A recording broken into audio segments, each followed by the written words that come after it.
உங்களுக்கு தெரிந்த கசப்பு உங்க தலைமுறைக்கு தெரியாது. நீங்க அதை ஜெயித்தா இந்த மாறாவை நீங்க ஜெயிக்கணும்.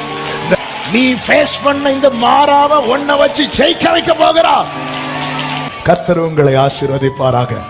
சபையே, நெடுநாள் பிரச்சனை ஒரே நாள்ல கர்த்தர் முடிப்பா. God bless you.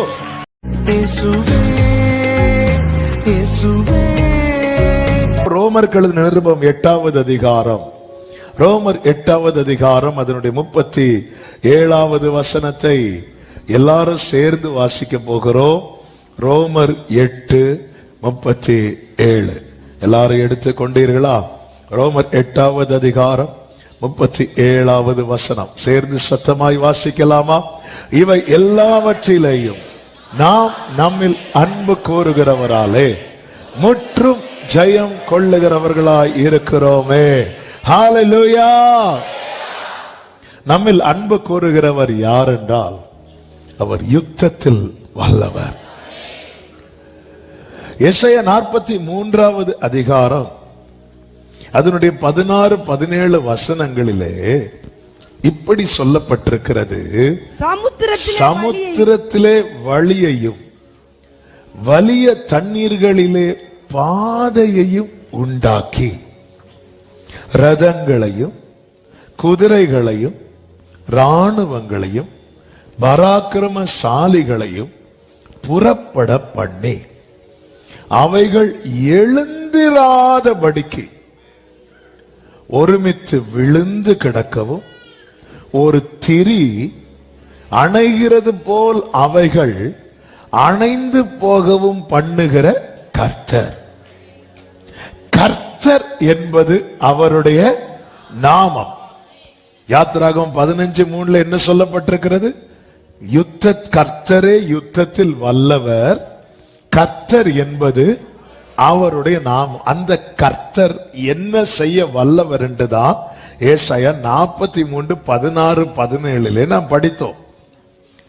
அதாவது ரதங்கள், குதிரைகள், இராணுவங்கள், பராக்கிரமசாலிகளை புறப்பட பண்ணி, அதுக்கு முன்னாடி சமுத்திரத்திலே வழியையும் வலிய தண்ணீர்களிலே பாதையையும் உண்டாக்கி ரதங்களையும் குதிரைகளையும் இராணுவங்களையும் பராக்கிரமசாலிகளையும் புறப்பட பண்ணி அவைகள் எழுந்திராதபடிக்கு ஒருமித்து விழுந்து கிடக்கவும் ஒரு திரி அணைகிறது போல அவைகள் அணைந்து போகவும் பண்ணுகிற கர்த்தர். இவர் நம்மில் அன்பு கூறுகிறார். இவரால் நாம் ஜெயிக்க போகிறோம். இந்த பிரச்சனை நமக்கு தெரியும். எகிப்தியரை குறித்து சொல்லப்பட்டிருக்கிறது. இஸ்ரவேலருக்கு விரோதமாய் பிரச்சனை பண்ணவங்க. இது ஒரு நாள் 2 நாள் பிரச்சனை அல்ல, நெடுநாள் பிரச்சனை. 430 வருஷ பிரச்சனை. அப்போ நெடுநாள் பிரச்சனைய கர்த்தர் டீல் பண்ண ஆரம்பித்ததும் ஒரே நாள்ல முடிச்சிட்டார். பல வருட பிரச்சனைய இந்த ஒரே வருடத்துல முடிக்கிறது என் ஆண்டவருக்கு. விசுவாசிக்கிறவங்க மட்டும் ஆமென் சொன்னா போதும். நான் சொல்ற வார்த்தையெல்லாம் விசுவாசிக்கிறவங்க, நம்புறவங்க, என்னோடு பேசுகிற 2 நிச்சயம் உள்ளவங்க மட்டும் ஆமென் சொல்லி ஏற்றுக்கோ. பல வருட பிரச்சனைய கர்த்தர் ஒரே நாள்ல டீல் பண்ண போறார். இந்த பரிசுத்த ஆவியானவர் அநேகரோடு தீர்க்க தரிசனமாய் பேசுகிற கர்த்தருடைய வார்த்தை இதுதான். பல நாள் பல வருட பிரச்சனைய ஒரே நாள்ல டீல் பண்ண போகிறார். ஹல்லேலூயா. ஒருபுறம் இவர் ரதங்களையும் குதிரைகளையும் இராணுவங்களையும் பராக்கிரமசாலிகளையும் புறப்பட பண்ணும் போது, இன்னொரு புறத்துல சங்கீதம் 77 அதனுடைய 19-20 வசனங்களிலே சொல்லப்பட்டிருக்கிறது. உமது காலடிகள் தெரியப்படாமற் போயிற்று, உமது வழி கடலிலும் உமது பாதைகள் திரண்ட தண்ணீர்களிலும் இருந்தது. ஏசாயா 43:16 என்ன படித்தோம்? சமுத்திரத்திலே வழியையும் வலிய தண்ணீர்களிலே பாதையையும் உண்டாக்கி. இங்க நம்ம என்ன படிக்கிறோம்? உமது வழி கடலிலும் உமது பாதைகள் திரண்ட தண்ணீர்களிலும் உண்டானதென்றல்ல. அதன் அர்த்தம் என்ன? இஸ்ரவேலர்கள் வர்றதுக்கு முன்னாடியே கர்த்தர் அங்க வழியை உண்டாக்கிட்டார். ஹல்லேலூயா. உங்க முன்னாடி வனாந்திரம் இருக்கலாம், பள்ளத்தாக்கு இருக்கலாம், ஆனா அந்த பாதையில நீங்க வருவதற்கு முன்னமே உங்களுக்கு வேண்டியதை கர்த்தர் உண்டாக்கி வைப்பார். அங்க இங்க இருந்தது 20 சொல்லப்பட்டிருக்கிறது. மோசே உமது வழி கடலில் உமது பாதைகள் 19 திரண்ட தண்ணீர்களிலும் இருந்தது. உமது காலடிகள் தெரியப்படாமற் போயிட்டு. 19வது வசனம், தெரியப்படாமற் போயிட்டு. 20 சொல்லப்பட்டிருக்கிறது, மோசே ஆரோன் என்பவர்கள் கையால் உமது ஜனங்களை ஒரு ஆட்டு மந்தையை போல வழி நடத்தினீர். வசனம் போடுறவங்க குயிக்கா மாத்துங்க. மோசே ஆரோன் என்பவர்களின் கையால். இங்க ஒரு கூட்டத்தை அதே பாதையில வழி நடத்துகிறார், இன்னொரு கூட்டத்தையும் புறப்பட பண்ணுகிறார். 2 கூட்டத்தையும் புறப்பட பண்ணுகிறது யார்தான்? கர்த்தர். ஆட்டு மந்தையை போல, இதுதான் நமக்கு கொஞ்சம் முன்னாடி படித்தோம், மிருக ஜீவன்களை போல. அப்ப தேவனால வழி நடத்தவும் முடியும், அழிக்கவும் முடியும். சர்வ வல்லவர். ஆனா இங்க என்ன சொல்லப்பட்டிருக்கிறது என்று பார்த்தால், அந்த நெடுநாள் பிரச்சனை எப்போ ஒரே நாள்ல முடிச்சாரு தெரியுமா? எப்போ ஜனங்கள் அவரால் நடத்தப்பட்டார்களோ. இன்னைக்கு செய்தி தரும். நெடுநாள் பிரச்சனை ஒரே நாள்ல முடிச்சிருவார். எப்ப தெரியுமா? எப்பொழுது ஜனங்கள் எப்படி நடக்கணும்? ஆட்டு மந்தையை போல. ஆட்டு மந்தை போலன்னா ஆட்டு மந்தைக்கு யார் தேவை? சத்தமா சொல்லுங்க, மேய்ப்பன் தேவை. எங்களுக்கு எல்லாம் தெரியும்னு அங்க இங்கேயும் போகிற ஆடு ஏதாவது இடையில போய் சிக்கி இருக்கும். மேய்ப்பனே மும்மந்தை ஆடு நானே, மேய்த்திடும் மேய்ப்பனும் பின்னே செல்வேன். ஆட்டு மந்தையை போல. அப்ப எப்பொழுது இவர்கள் அவரால் நடத்தப்பட ஆரம்பித்தார்களோ அப்பொழுது பல நாள் பிரச்சனைய ஒரே நாள்ல முடிச்சிட்டார். நம்ம ஆண்டவர் என்ன நீங்க நடத்துங்கன்னு சொல்லிட்டு சும்மா ஜெபம் பண்ணிட்டு போகிறதல்ல. கர்த்தர் முற்றிலும் ஜெயம் தர விரும்புகிறார். சில பாதையை கர்த்தர் க்ளோஸ் பண்ண போகிறார். சில டோர்ஸ் க்ளோஸ் ஆகுது. எல்லாரும் அழிந்த இடத்துல நோவாவும் குடும்பமும் ஜெயிக்க காரணம் என்ன தெரியுமா? கர்த்தர் பேழையின் கதவை அடைத்தார். என்ன ஜெயிக்க வைக்க சில டோர் அடைக்கப்படணும்னா அடைங்க ஆண்டவர்.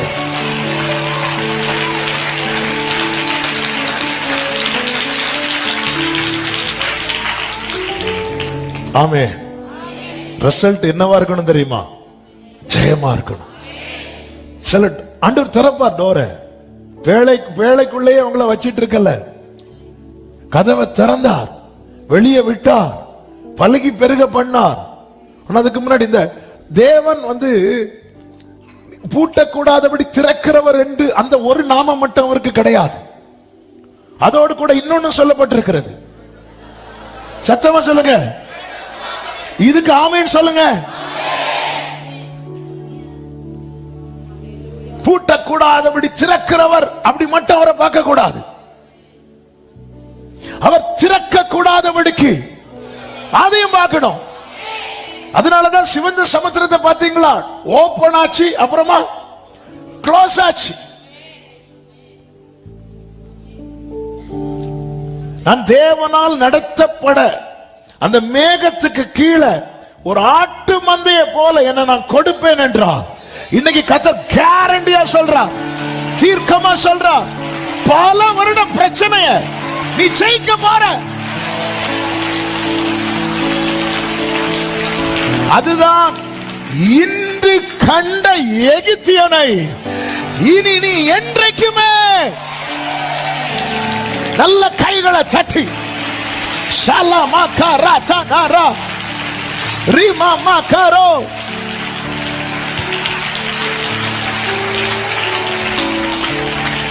ஆக்சுவலா போன திங்கக்கிழமையில நியூ இயர் சர்வீஸுக்காக ஜெபம் பண்ணிட்டு இருக்கும்போது இன்னொரு வேர்டை வந்து ஆண்டவர் அப்படி நினைவுல கொண்டு வந்தார். கடற்கடன்னு டைப் பண்ணி வச்சிருந்தேன். இந்த ஃப்ரைடே ஃபர்ஸ்ட் அந்த வேர்டு பேசலாம். ஆனா நேற்றிலிருந்து பரிசுத்த ஆவியானவர் இந்த நெடுநாள் பிரச்சனை முதல்ல ஸ்டாப் பண்ணிட்டு போனார். நீ முதல்ல இதை டீல் பண்ணிட்டு போனார். அப்பதான் ஆண்டவர் சமூகத்துல நேற்று இருந்தே இந்த வேர்டு ஆண்டவர் தர ஆரம்பித்தார். இரவு நேரத்துல போய் உட்கார்ந்து இருந்து அதை மெடிடேட் பண்ணும்போது பரிசுத்த ஆவியானவர் தெளிவா பேசினார். பாரு, அவங்க ஆட்டு மந்தையை போல நான் எப்போ நடத்த ஆரம்பிச்சானோ அப்பதான் அவங்க பிரச்சனை சால்வ் ஆச்சு. அவங்க விசுவாசித்தார்கள், தொழுது கொண்டாங்க, எல்லாம் ரைட்டு தான். ஆனா பிரச்சனை சால்வ் ஆகல. நம்ம எல்லாம் விசுவாசிக்கிறோம், தொழுது கொள்ளுகிறோம், அடுத்து என்ன பண்றோம்? நம்ம இஷ்டத்துக்கு போறோம். மோசே, ஆரோன் என்பவர்கள் கையால் ஒரு ஆட்டு மந்தையை போல நம்மை வழி நடத்தும்படி அனுப்பப்பட்ட வழிகாட்டி தான் பரிசுத்த ஆவியானவர். அன்று இஸ்ரவேலரை வழிநடத்த பிரத்யட்சமாய் மேக ஸ்தம்பமும் அக்னி ஸ்தம்பமும் இருந்தது. இன்று நம்மை வழி நடத்துகிறவர் எங்கேயோ அல்ல, நமக்குள்ளே இருந்து. நீங்கள் வலதுபுறம் இடதுபுறம் சாயும் போது வழி இதுவே. வழி பிரயாணி மூடனை போ வழி தவறா நடந்திடவே வழிதுவே என்று சொல்லும் இனிய கீதம் தோனித்திடட்டோ வழிதுவே இனிய கீதம் தோனித்திடட்டோ. தேவனால் வழி நடத்தப்படணும்னா ஃபர்ஸ்ட் எங்க இருந்து வெளியே வரணும் தெரியுமா? எகிப்தில இருந்து வெளியே வரணும். யாத்திராகம் 12வது அதிகாரம் அதனுடைய 39, 40, 41 வசனங்களை வாசியுங்கள். எகிப்திலிருந்து அவர்கள் கொண்டு வந்த பிசைந்த மாவை புளிப்பில்லா அப்பங்களாக சுட்டார்கள். அவர்கள் எகிப்தில் தரிக்க கூடாமல் துரத்தி விடப்பட்டதினால் அது புளியாதிருந்தது. 40வது வசனம். இஸ்ரவேல் புத்திரர் எகிப்திலே குடியிருந்த காலம் 430 வருஷம். 430 வருஷம் முடிந்த அன்றைய தினமே கர்த்தருடைய சேனைகள் எல்லாம் எகிப்து தேசத்திலிருந்து புறப்பட்டது.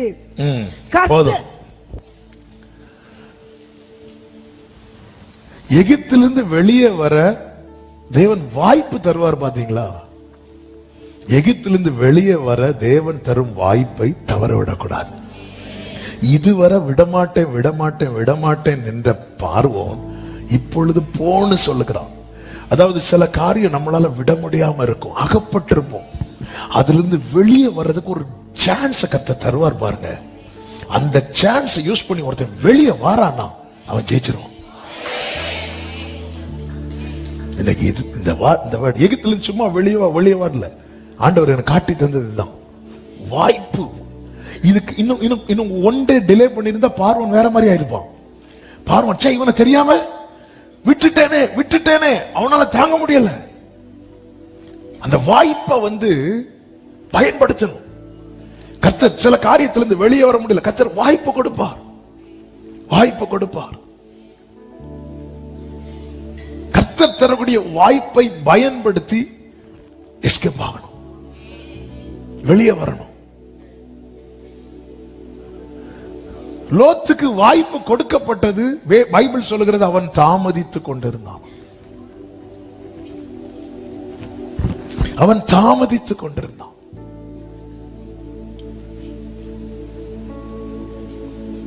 தாமதித்துக் கொண்டிருக்கிறான். அவனே டிலே பண்ணும் போது அவன் மனைவி எப்படி திரும்பி பார்க்காம இருப்பான்? வேதம் சொல்கிறது அவன் தாமதித்துக் கொண்டிருந்தான் இருக்கு பைபிள்ல. லோத்தே, நீதான உத்தரவாதி, நீதான துரிதப்படுத்தணும், நீதான துரிதப்படணும். அவர் லோத்தை துரிதப்படுத்திட்டு இருக்கிறார். ஆதியாகமம் 19:15 நீ அழியாதபடிக்கு எழுந்து உன் மனைவியையும் இங்கே இருக்கிற உன் 2 குமாரத்திகளையும் அழைத்து கொண்டு போ என்று சொல்லி அவனை துரிதப்படுத்தினார்கள். அவன் தாமதித்துக் கொண்டிருக்கும் போது அப்படின்னு அவன் தாமதித்துட்டு இருக்கிறான்.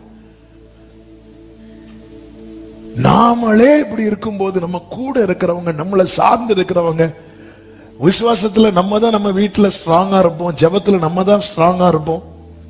நாமளே யோசிக்கும் போது, நாமளே தடுமாறும் போது நம்ம கூட இருக்கிறவங்க, நம்மளாம் லோத்தின் மனைவியை வந்து பிளேம் பண்றோம். ஆனா இந்த இடத்துல இவன் டிலே பண்ணாம வெளியே வந்திருந்தானா அவன் இந்த இழப்பை பார்த்திருக்க மாட்டான். ஃபர்ஸ்ட் போகும்போது அவங்க சொல்லல நீ அழைத்து கொண்டு போன்னு மட்டும்தான் சொல்றார். ஆனா இவங்க தாமதிக்கும் போது இவங்க கையை பிடிச்சு வெளியே இழுத்து விட்டு 17வது வசனத்துல அவர்கள் வெளியே கொண்டு போய் விட்ட பின்பு அவர் உன் ஜீவன் தப்ப ஓடிப்போ பின்னிட்டு பாராதே. இதுக்கு அப்புறம் தான் ஃபர்ஸ்டே நீ ஓடிப்போன்னு சொல்லியிருந்தானா அவங்க போயிருப்பாங்க. டிலே பண்ண ஆபத்து வந்து நெருங்கி இருக்கிறது. டிலே பண்ண வாய்ப்பு கிடைக்குது, ஒரு கோல்டன் சான்ஸ். ராகாவை பாருங்க, சான்ஸுக்காக வெயிட் பண்ணிட்டு இருந்தா, எனக்கு மட்டும் ஒரு வாய்ப்பு கிடைக்கட்டும். அப்ப சொல்றாங்க வேவு பார்க்க வந்தவங்க, இங்க பாருமா இந்த சிகப்பு கயிறு வந்து இந்த ஜன்னல்ல கட்டிக்கோ, நாங்க இதை பிடிக்க வரும்போது நீ இதுக்குள்ள இருக்கணும். வாய்ப்பு அவ மிஸ் பண்ணல. அன்னைக்கு மட்டும் ராகாப் என்னும் வேசின் இருக்கு, அன்னைக்கு மட்டும் அவ அந்த பழைய வாழ்க்கையை நோக்கி போயிருந்தானா இல்ல, அவள் தனக்கு கிடைத்த வாய்ப்பை பயன்படுத்த எல்லாத்தையும் நஷ்டம் என்று எண்ணினாள். வாய்ப்பை எகிப்தை விட்டு வெளியே வருவதற்கு டெய்லி சான்ஸ் கிடைக்காது. அனுக்கிரக வருஷம் இருக்கு, ரட்சணிய நாள் இருக்கு. கர்த்தரை கண்டடையத்தக்க சமயத்தில் அவரை தேடுங்கள், அவர் சமீபமா இருக்கையில். நாளைக்கு பார்த்து நம்ம எல்லாம் நிறைய தீர்மானம் எடுப்போம். இந்த ஜனவரி 1 வரட்டும். எந்த ஜனவரி? ஐயோ ஜனவரி 1 முடிஞ்சிட்டேன், நான் தூங்கிட்டேன்னு. சரி, அடுத்த ஜனவரி. ஆமென். இல்ல, வாய்ப்பை தேவன் தாரார். ரூத் பாருங்க, நகோமி இல்லாம பெத்லகேமுக்கு போக முடியாது. பெத்லகேம் போனதுக்கு அப்புறம் ரூத்தால நகோமிக்கு லைஃப் அது வேற. ஆனா உள்ள என்டர் ஆகிறதுக்கு நகோமி இல்லாம வாய்ப்பு இல்ல. நகோமி வேண்டாங்கிறாங்க, ரூத்தோ விடாமல் பற்றி கொண்ட வாய்ப்பை மிஸ் பண்ணல. ஓர்பாள மாதிரி கோச்சுக்கிட்டு ரூத் போயிருந்தானா சரித்திரமே இருக்க. ஓர்பாள் என்ன ஆனா தெரியல, வாழ்ந்திருக்கலாம். அங்க யாரையாவது மேரேஜ் பண்ணி எதுவுமே தெரியாது, அடையாளமே தெரியல. ஓர்பாளின் அடையாளம் தெரியவில்லை. ஆனா ரூத் சரித்திரமானால், எனக்கு சான்ஸ் மிஸ் பண்ணல. எனவேதான் இஸ்ரவேலர்கள் புறப்படும் போது இஸ்ரவேலர்கள் மட்டும் புறப்படவில்லை. யாத்திராகமம் 12:38 சொல்லப்பட்டிருக்கிறது, அவர்களோட கூட பல ஜாதியான ஜனங்கள் அநேகர் போனார்கள். ஏன்னா ஒரு டோர் ஓபன் ஆகுது. எங்க இன்னொருத்தங்க யூஸ் பண்றாங்க, வேற ஒருத்தங்க யூஸ் பண்ற. இதுதான் இயேசு சொல்லுகிறார். மத்தேயு 8வது அதிகாரம் 11-12 வசனங்களிலே, அநேகர் கிழக்கிலும் மேற்கிலும் இருந்து வந்து பரலோக ராஜ்யத்தில் ஆபிரகாம், ஈசாக்கு, யாக்கோபு என்பவர்களோட பந்தி இருப்பார்கள். ராஜ்யத்தின் புத்திரரோ புறம்பான இருளிலே தள்ளப்படுவார்கள். அங்கே அழுகையும் பற்கடிப்பும் உண்டா இருக்கும் என்று உங்களுக்கு சொல்லுகிறேன், ராஜ்யத்தின் புத்திரர் மெத்தனமா இருக்கிறாங்க, அசதியா இருக்கிறாங்க. நாளைக்கு திருந்திரலாம் இல்ல. எகிப்தை விட்டு வெளியே வர்றதற்கு கர்த்தர் ஒரு நாளை செட் பண்ணி வாய்ப்பை தரார்னா ஓடிரணும். தமஸ்குக்கு போற வழியில பவுலுக்கு ஒரு வாய்ப்பு கிடைச்சது. அந்த வாய்ப்பை யூஸ் பண்ணிட்டு என்ன செய்யணும் ஒப்பு கொடுத்துட்டான். என்ன சொல்லி இருக்கணும் தெரியுமா பவுல்? ஆண்டவரே, நான் சனகரிப் சங்கத்துக்கு போறேன், ஏன்னா எனக்கு அவ்வளவு கமிட்மெண்ட் இருக்கு, என்னால எல்லாம் அப்படிலாம் வெளியே வர முடியாது. லோத்தே, உனக்கு என்ன கமிட்மெண்ட்? சில பொருட்களை நீ விட்டுட்டு போற, அவ்வளவுதான். ஆனா நீ டிலே பண்ற. பவுல் டிலே பண்ணல. எவ்வளவு பெரிய போஸ்ட்ல இருந்தார் தெரியுமா பவுல்? ஒருவன் கொலை செய்யப்பட பவுல் சைன் போட்டு கொடுக்கிறான். அந்த சைனுக்கு அவ்வளவு வேல்யூ இருக்கு. ஆனா சான்ஸ் கிடைக்குது. அதே போலதான் நிர்பந்தமான மனுஷர்களா இருப்போம். வெளியே வர்றதுக்கு ஆண்டவர் ஒரு சான்ஸ் கொடுக்கிறார் பாருங்க. ஜம்ப் பண்ணிரணும், வெளியே வந்துடணும். கர்த்தர் ரெடியா வச்சிருக்கிறார். நீ வெளியே வந்தா நீ எவ்வளவு நன்மைகளை பார்க்க போகிறாய். உன் நெடுநாள் பிரச்சனைய கர்த்தர் உன் கண்ணுக்கு முன்னாடி இல்லாமக்க போகிறார். ஹல்லேலூயா, ஹல்லேலூயா. நெடுநாள் பிரச்சனைய நமக்கு வாய்ப்பு கிடைக்கும் போது வெளியே ஜம்ப் பண்ணிரணும். இப்போ பார்வோனே சொல்றேன், போயிருங்க, தயவு செய்து போயிருங்க.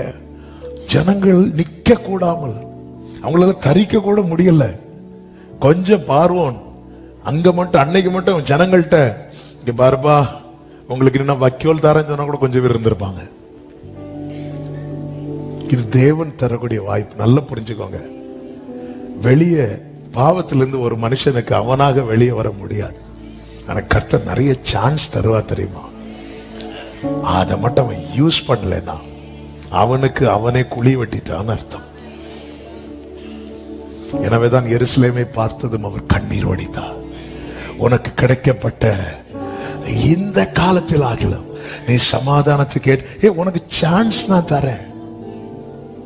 தீர்க்கதரிசிகளை கொன்ற எருசலேமே, கர்த்தருடைய வார்த்தையை சுமந்து வந்தவர்களை புறம்பே தள்ளின எருசலேமே, இதோ நான் உன்னை மீட் பண்ண வரேன்.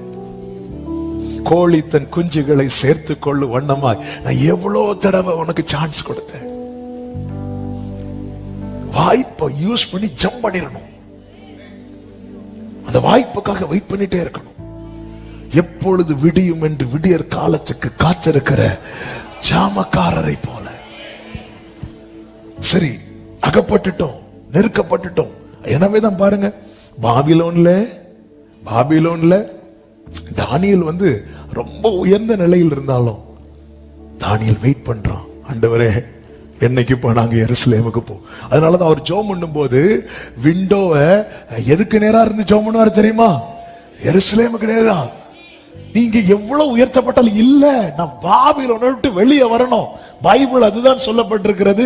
பாபிலோன் குமாரத்தின் இடத்தில் குடியிருக்கிற சீயோனே, நீ உன்னை விடுவித்துக் கொள், பிற்பாடு மகிமை. ஹல்லேலூயா. கோரேஸ் வராரு. கோரேஸ் வந்ததும் சொல்றாரு, யார் யாருக்கெல்லாம் போகணுமோ போங்க. எல்லாரும் போகல. ஏன்னா கோரேஸ் நல்ல ராஜா, தேவனால் ஏற்படுத்தப்பட்டவன். அவர் சொல்றாரு, இப்ப ஆலயம் எரிச்சுட்டாங்க, எருசலேம் எரிச்சுட்டாங்க, யார் யாருக்கெல்லாம் போய் கட்டணுமோ கட்டுங்கன்னு சொன்ன எல்லா இஸ்ரவேலரும் எல்லா யூதரும் அப்படின்னு இல்ல, அதுல இருந்து கொஞ்சம் பேர் போறாங்க. சிலர் இந்த லைஃபே நல்லா இருக்கு. யாரெல்லாம் போனாங்க தெரியுமா? பாபிலோன் ஆறுகள் பக்கத்துல உட்கார்ந்து இருந்து எருசலேம் நினைச்சு அழுதாங்க தெரியுமா? அவங்க எல்லாம் போனாங்க. பாபிலோன்ல எகிப்துல இருந்தது போல அவர்கள் அடிமைகளா இருக்கவில்லை. அடிமைதான், ஆனால் நல்ல நிலையில இருந்தாங்க. தானியேல், சாத்ராக், மேஷாக், ஆபேத்நேகோ தெரியும், நல்ல கவர்மெண்ட் ஜாப். அதாங்க இங்க இருந்து இப்போ ஒரு எக்ஸாம்பிள், இங்க இருக்கிற ஒரு 10 வாலிபர்களை அமெரிக்காவில வந்து கடத்தி கொண்டு போய் அமெரிக்காவில் IBM, மைக்ரோசாஃப்ட், கூகுள் இப்படிப்பட்ட நிறுவனத்துல எல்லாம் மாசம் ஒரு 10 லட்சம் ரூபாய் சம்பளத்துக்கு வேலைக்கு வச்சுட்டாங்கன்னு வைங்களேன். சிறை பிடித்துட்டு கொண்டு போய் வச்சுட்டாங்க. வச்சுட்டு சரிப்பா, உங்களுக்கு நாங்க சிறையிருப்புல இருந்து விடுதலை தரோம், நீ ஊர்ல போய் 10,000 ரூபாய் சம்பளத்துக்கு வேலை பண்ண வருவான்? இல்ல, என் குடும்பத்தையும் எப்படியாவது தூக்கிட்டு கடத்திட்டு வந்துருவீங்களா அப்படிதான் கேட்பான். இதேதான் பாபிலோன்ல இருக்குன்னு வச்சுக்கோங்களேன். இதேதான் பாபிலோன்ல. ஆனா அவன் அழுறான். நாங்க எருசலேமை நினைச்சாடுறோம். எங்களுக்கு அதுதான் சந்தோஷம். இப்படிப்பட்டவங்க தான் வெயிட் பண்ணிட்டு இருப்பாங்க வாய்ப்புக்காக. எனவேதான் பார்வோன் ஆஃபர் பண்றான் ஃபர்ஸ்ட் மோசேக்கு, இங்க பாரு, நீ தேசத்திலே பலியிடு. நோ, நீ சண்டே மட்டும் போயிட்டு இங்க இருந்து கொஞ்சம் தூரம் போய் பலியிட்டு திரும்பி வா. நோ, புருஷர்கள் மட்டும் போய் பலியிடுங்க. நோ, நீ மற்ற ஆடு மாடுகளை வச்சுட்டு போ, மீதி எல்லாரும் போக. நோ, ஆஃபர்லாம் ரிஜெக்ட் பண்றான். வாய்ப்புக்காக வெயிட் பண்ணும். வாய்ப்பு வருதா, வெளியே வந்துரு. நீ வெளியே வந்துட்டேன்னா ஜெயிச்சுட்ட. யுத்தம் கர்த்தருடையது. இரண்டாவது காரியம் யாத்திராகமம் 13வது அதிகாரம் 17-18 வசனங்களை வாசியுங்கள். பார்வோன் ஜனங்களை போக விட்ட பின் ஜனங்கள் யுத்தத்தை கண்டால் மனமடிந்து எகிப்துக்கு திரும்புவார்கள் என்று சொல்லி பெலிஸ்தரின் தேச வழியாய் போவது சமீபமானாலும் தேவன் அவர்களை அந்த வழியாய் நடத்தாமல் சிவந்த சமுத்திரத்தின் வனாந்தர வழியாய் ஜனங்களை சுற்றி போக பண்ணினார் என்று வேதத்தில் சொல்லப்பட்டிருக்கிறது. ஏன் தேவன் பெலிஸ்தியர் தேச வழியா நடத்தல? அவங்க எதை பார்த்தா மனமடி வந்துடும் அவங்களுக்கு? யுத்தத்தை பார்த்தா. அப்போ இந்த வசனத்தை வச்சு பார்க்கும்போது என்ன நமக்கு தோன்றும்? அப்ப இனி இவர்களுக்கு என்ன வரக்கூடாது? யுத்தமே வரக்கூடாது, அப்படிதான் இருக்கும். ஆனா இதுக்கப்புறம் இவங்க சந்தித்த யுத்தம் எல்லாம் ஹெவியானது. அப்போ ஆண்டவர் அதோடு கூட இந்த யுத்தத்தையும் அனுமதிக்க வேண்டியதானே? ஏன்? அதான் ஆண்டவர் கற்றுத்தந்த வார்த்தை. இந்த வார்த்தையை நான் எப்படி சொல்ல விரும்புகிறேன்? கர்த்தர் எப்படி நடத்துகிறாரோ அப்படியே பயணியுங்கள். கர்த்தர் எப்படி நடத்துகிறாரோ. 2வது பாயிண்ட் எழுதுறவங்களுக்காக நான் இந்த வார்த்தையை சொல்றேன். ஏன்னா சிலர் இப்படி வச்சிட்டு இருக்காங்க, எப்ப பாயிண்ட் வரும்? இப்போ ஃபர்ஸ்ட் என்ன சொன்னேன்? எகிப்தை விட்டு வெளியே வர கிடைக்கும் வாய்ப்பை பயன்படுத்துங்கள். எகிப்தில் இருந்து வெளியே வர தேவன் தரும் வாய்ப்பை பயன்படுத்துங்கள். 2, கர்த்தர் எப்படி நடத்துகிறாரோ அப்படியே பயணிங்கள். நல்ல கவனமா கேளுங்க. இதுக்கப்புறம் அவங்களுக்கு யுத்தம் வரலையா? இதுக்கப்புறம் ஹெவியான யுத்தம். அமலேக்கியர் அடுத்து வாரான், ஒவ்வொரு பிரச்சனை அடுத்துதான் வருது. ஆனா இங்க இன்னொரு யுத்தத்தை இப்பொழுது ஏன் தேவன் அனுமதிக்கவில்லை என்றால், ஒரு பிரச்சனை ஆல்ரெடி இருக்கு, அதை சால்வ் பண்ணிட்டு அடுத்ததை ஃபேஸ் பண்ணு. ஆமென். நமக்கு நம்மளா நிறைய ஃபேஸ் பண்ணி சுத்தி இப்ப யுத்தம். நல்ல கவனிங்க, ஆண்டவருடைய நடத்துதல பாருங்க. கோலியாத் நிக்கும் போது சவுல் தாவீதுக்கு ஆதரவாய் தான் நின்னான். கோலியாத் பிரச்சனை முடிஞ்சதுக்கு அப்புறம் தான் சவுல் பிரச்சனை. சவுல் நிக்கும் போது மீகால் தாவீதுக்கு ஆதரவா இருந்தான். சவுல் பிரச்சனை முடிஞ்சதுக்கு அப்புறம் மீகால் அற்பமா பார்க்கிறான். என்னதுன்னு அர்த்தம் தெரியுமா? நீங்க தேவனால் நடத்தப்படுறீங்கன்னா ஒரு பிரச்சனைய சால்வ் பண்ணாம கர்த்தர் அங்கிருந்து கொண்டு போக மாட்டார்.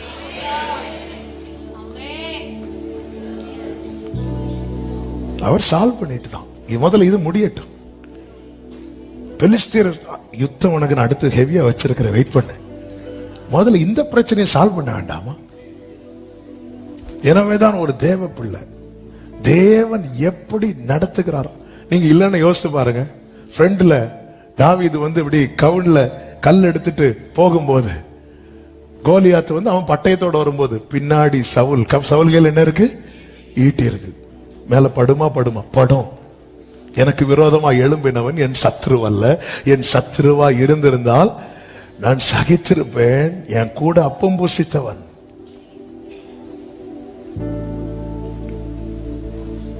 அது முதல்ல முடிச்சிட்டு வா.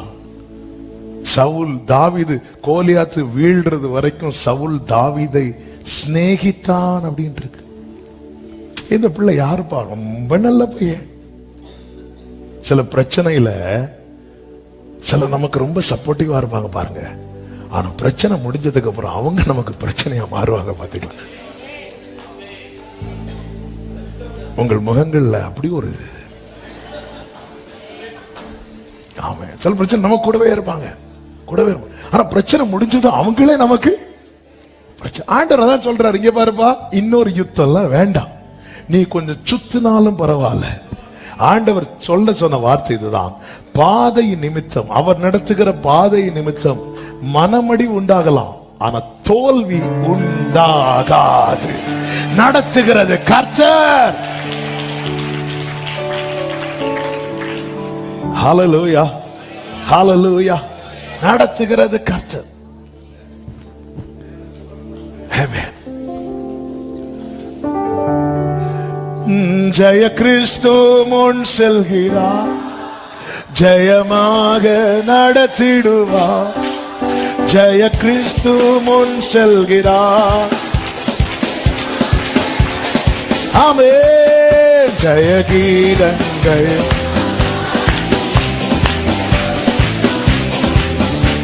glory, ஜெயம் அல்லேலூயா,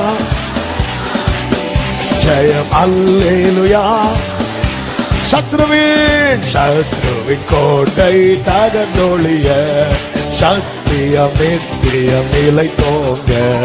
சத்ருவின் கோட்டை பாடுங்க. ஆமென். சாத்தான் சேனை நடுங்கிடவே, துதி சாட்சி ஆர்ப்பரிப்போ, துதி சாட்சி. ஜெய கிறிஸ்து, ஜெய கிறிஸ்து, ஜெயமாக நடத்திடுவார். ஜெய கிறிஸ்து, ஜெயமாக நடத்திடுவார். ஜெய கீதங்கள் ஜெய கொடியும் ஏற்றி சத்தமாய் ஜெயம் அல்லேலூயா.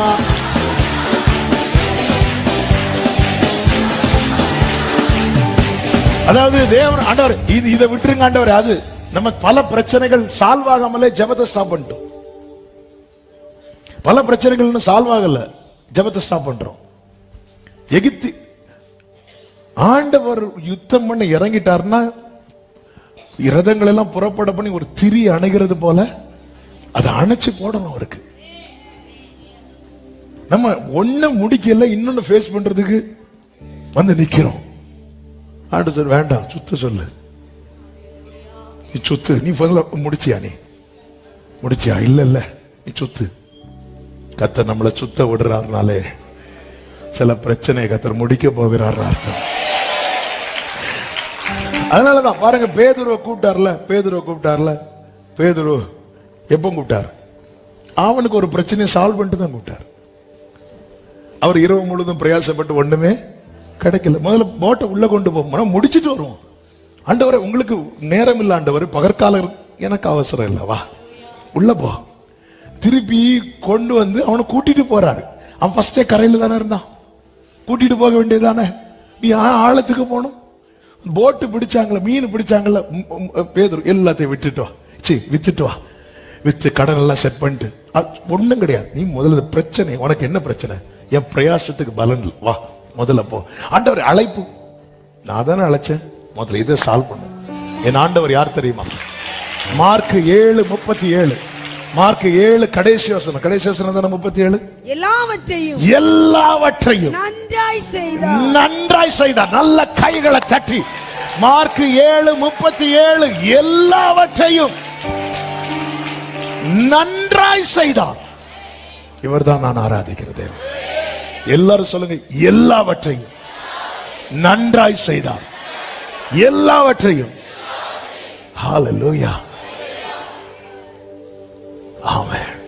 நம்ம அப்படி நம்மளாம் ஒர்க்கை ஃபினிஷ் பண்ணாமலே எல்லாமே பண்ணிடுவோம். எல்லாரும் அப்படிதானுங்க. எல்லாருமே நம்ம வீடு கட்டுறோம், பிரதிஷ்டை டைம் ஆச்சு, டிசம்பருக்குள்ள பண்ணணும் அல்லது இந்த டேட்டுக்குள்ள பண்ணணும். சிலர் வெளியூர்ல இருந்து வந்திருப்பாங்க, அவங்க போறதுக்குள்ள பண்ணணும்.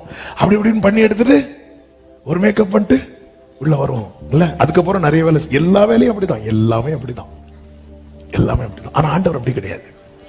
அவர் எல்லாவற்றையும் ஆண்டவர் டைம் எனக்கு அவசரம் இல்லை, நீ ஆழத்துக்கு போ. எதுக்கு ஆழத்துக்கு கூட்டிட்டு போகணும்? அவன் அழைப்புக்கும் அதுக்கும் சம்பந்தம் இல்லையே. நீ போ ஆழத்துக்கு. ஏன்? உனக்கு ஒரு பிரச்சனை இருக்கு பேதுருவே, அதை டீல் பண்ணிட்டு தான் நான் உனக்கு கூட்டிட்டு வருவேன். ஆமென். தேவனால் அழைக்கப்பட்டவன், ஹல்லேலூயா, அவன் ஒன்றை தோற்றதுனால அவரிடத்தில் வந்தவனா இருக்கக்கூடாது. நான் அதை அடிக்கடி சொல்லுவேன் வெக்கத்தோடு. எனக்கெல்லாம் நான்லாம் என் அரியர்லாம் கேட்டு உங்களுக்கு அரியர் வந்துடாம, ஹல்லேலூயா. ஆனா ஆண்டவர் பாருங்க, என்ன ஊழியத்துக்கு அழைக்கிறதுக்கு முன்னாடி அவ்வளோத்தையும் கிளியர் பண்ணி பாஸ் பண்ண வச்சு சர்டிபிகேட்டை கையில வாங்க வச்சு, இனி வா சால்வ் பண்ணிட்டு வருவா, நீ வா நம்ம போ. என்ன ஆண்டவர்? வேண்டாம், இந்த பக்கமே வேண்டாம் ஆண்டவரே. இயேசுவின் பின்னே போக துணிந்த, கொஞ்சம் வெயிட் பண்ணு, அங்க ஒரு பிரச்சனை இருக்கு, அதை டீல் பண்ணிட்டு வரும் வா. ஆமே. ஆண்டவர் பார்த்தார். இப்போ ஆண்டவர் மட்டும் இவங்க கிட்ட ஒரு ஐடியா கேட்டிருந்தானு, பார்வோம் நான் வர சொல்லட்டுமா கேட்டிருந்தா எனக்கு தெரியும் கேட்க மாட்டார். பார்வோன வர சொல்லட்டுமா சொல்லட்டுமா சொல்லல. ஏன்னா ஆனா அவரை பொறுத்த வரைக்கும் அவருக்கு மனசுல என்ன இருக்கு தெரியுமா? நீ ரொம்ப ஃபேஸ் பண்ணிட்ட, நீ இப்ப என் கிட்ட வந்துட்ட, நீ இந்த எகிப்தியனை பார்க்க கூடாது, இனி இந்த பிரச்சனைய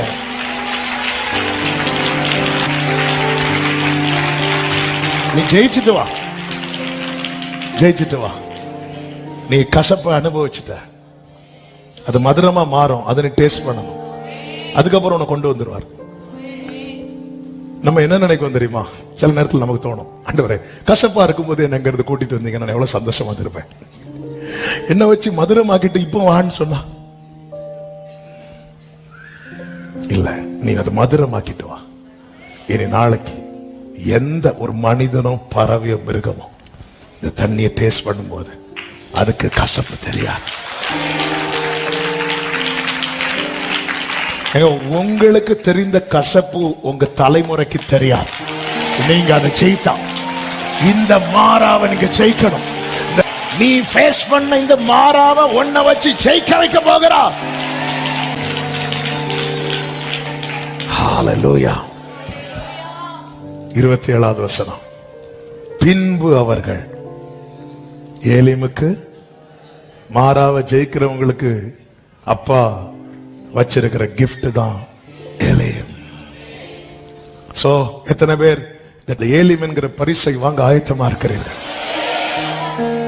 பக்கத்துல பார்த்து சொல்லுங்க, கிஃப்ட் ரெடி, கிஃப்ட் ரெடி சொல்லுங்க, கிஃப்ட் ரெடி. என்ன அழகா சொல்றீங்க, நீங்க நல்லா இருப்பீங்க. இந்த இயர்ல நீங்க சாட்சியா சொல்ல போறீங்க, ஏலிமை காண பண்ணினா 12 நீரோட்டு 70 பேரிச்ச மலங்க.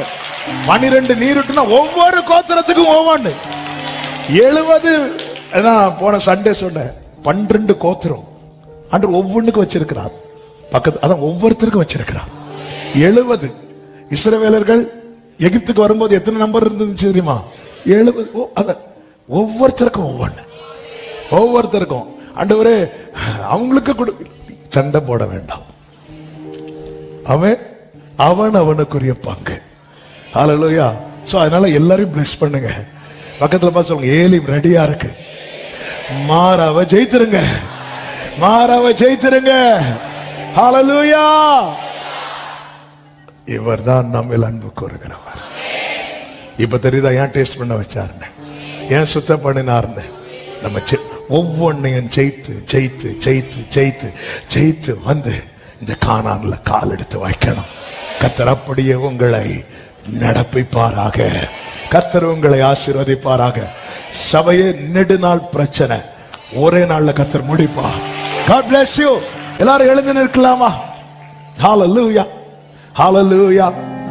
ஆமென். தேவா நான் ஏதினால் விசேஷித்தவன், ராஜா நான் அதை தினம் யோசிப்பவன். தேவா நான் ஏதினால் விசேஷித்தவன், ராஜா நான் அதை தினம் யோசிப்பவர். ஏதினால் இது ஏதினால் glory. எதினான்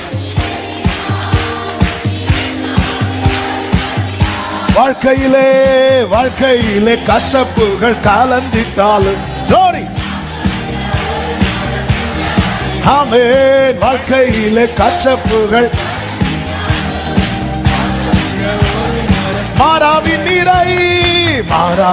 நீரை தேனாக மாற்றும் என் நேசர் என்னோடுண்டு. தேனாக மாற்றும் என் நேசர். ஒரு விஷயம் கூட, வாழ்க்கையிலே கசப்புகள் பாசமுள்ள ஒரு மரம் கூட வருது.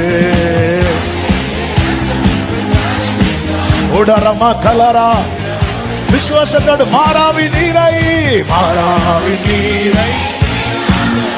ஓரமாலா கதிரியாதரா என்னோடுண்டே. மாறாவின் நீரை என்னே மேகஸ்தம்பம் மேலிருந்து மேகஸ்தம்பம் பாதை காட்ட பகலெல்லாம் கூட வருது. கோரி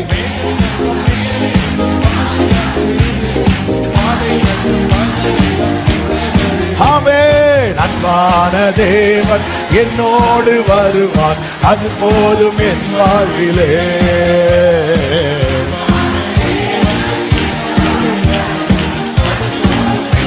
இப்ப சொல்லுங்க, அவமானம் அடைவதில்லை. அப்பா நான் உமது பிள்ளை, அவமானம் அடைவதில்லை. அப்பா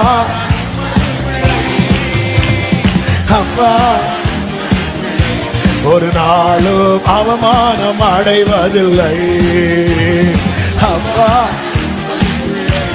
ஒரு நாளும். நல்ல கைகளை தட்டி தேவனுக்கு மகிமை முழு பலத்தோடு. யுத்தத்தில் வல்லவர் கர்த்தர் என்பது அவருடைய நாமம். நெடுநாள் பிரச்சனையை ஒரு திரி அணைவது போல அணைத்து போட்டு முற்றிலும் ஜெயம் தர போகிற தேவனுக்கு ஸ்தோத்திரம். நம்முடைய கர்த்தராகிய இயேசு கிறிஸ்துவின் நாமத்தினாலே நமக்கு ஜெயம் தருகிற தேவனுக்கு ஸ்தோத்திரம், ஸ்தோத்திரம், ஸ்தோத்திரம். ஆமென், ஆமென். நம்முடைய வலது கரத்தை உயர்த்தி இடது கரத்தை இருதயத்தில் வைத்து ஒரு ஆட்டு மந்தையை போல நடத்துகிறார். நீரன் மேய்ப்பவர் என்ன நடத்துங்க. எப்படி நடத்துறீங்களோ அப்படி பயணிக்க எனக்கு கிருபையும் உணர்வையும் தாரும். ஒவ்வொருவரையும் அப்படியே நடத்தி இந்த ஈரப்பா ஏலிமை பாத்துறணும்பா. ஏலிமை பரிசா நீங்க கொடுக்க போறீங்க. வலது கரத்தை உயர்த்தி சொல்லுங்க, கர்த்தாவே நீர் எனக்கு தரப்போகிற ஏலிமுக்காக ஸ்தோத்திரம். நீர் எனக்கு தரப்போகிற ஏலிமுக்காக ஸ்தோத்திரம். நீர் எனக்கு தரப்போகிற ஏலிமுக்காக அப்படியே ஆசீர்வதிக்கிறேன். கிருபையாய் நடத்தும், கண்மணி போல காத்துக்கொள்ளும், சாட்சியாய் கொண்டு வரும். எல்லா மகிமை கனம் துதி ஸ்தோத்திரங்கள் ஒருவருக்கே செலுத்துகிறோம் இரட்சகர் இயேசு கிறிஸ்துவின் நாமத்தில் பிதாவே, ஆமென். சேர்ந்து சொல்லுவோம், என் ஆத்துமாவே கர்த்தரை ஸ்தோத்திரி, முழு உள்ளமே அவருடைய பரிசுத்த நாமத்தை ஸ்தோத்திரி. என் ஆத்துமாவே கர்த்தரை ஸ்தோத்திரி, கர்த்தர் செய்த சகல உபகாரங்களை மறவாதே. ஆமென். நம்முடைய கர்த்தராகிய இயேசு கிறிஸ்துவின் கிருபை, பிதாவாகிய தேவனுடைய அன்பும், பரிசுத்த ஆவியானவருடைய ஐக்கியமும் சிநேகமும் பாதுகாவலும் நம் அனைவரோடும் எல்லா பரிசுத்தவான்களோடு கூட கர்த்தருடைய வருகை மட்டும் தங்கி இருப்பதாக. ஆமென். ஹல்லேலூயா. God bless you. கர்த்தர் உங்களை ஆசீர்வதிப்பாராக. ஆமென்.